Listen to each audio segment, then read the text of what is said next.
ప్రపంచం మొత్తం ఇరాన్ మరియు ఇజ్రాయెల్ మధ్య జరుగుతున్న యుద్ధం గురించి ఆందోళన చెందుతున్నారు. ఈ యుద్ధానికి గల కారణాలు మరియు ఈ యుద్ధం వల్ల వచ్చే సమస్యలు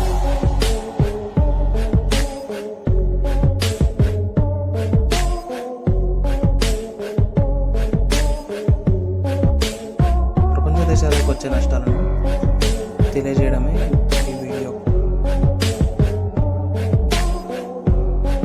ప్రస్తుత పరిస్థితి నీడ యుద్ధం అంటే షాడో వార్, అది ఇప్పుడు ప్రత్యక్ష యుద్ధంగా మారింది. ఈ యుద్ధాల వల్ల క్షీణిస్తున్న శాంతి.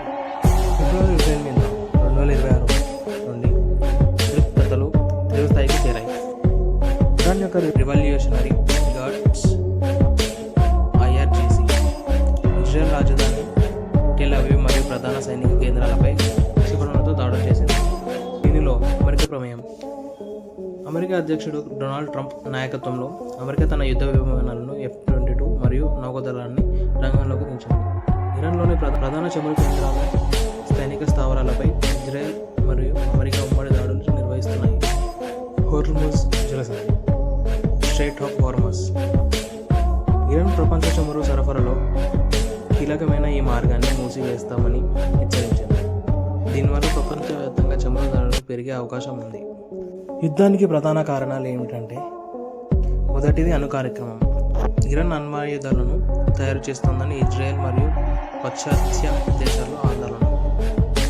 ప్రాంతీయ ఆధిపత్యం.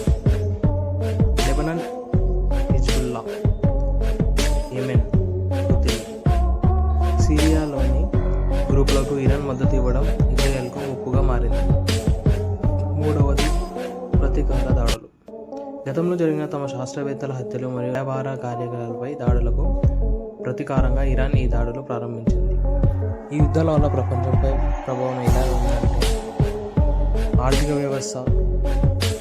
చమురు ధరలు బ్యారెల్ $100 దాటాయి. ఇది భారతదేశం వంటి దేశాలలో పెట్రోల్ ధరలపై భారీ ప్రభావం చూపుతుంది. భారతదేశం పరిస్థితి. భారత్ ఈ యుద్ధంపై ఆందోళన వ్యక్తం చేస్తుంది.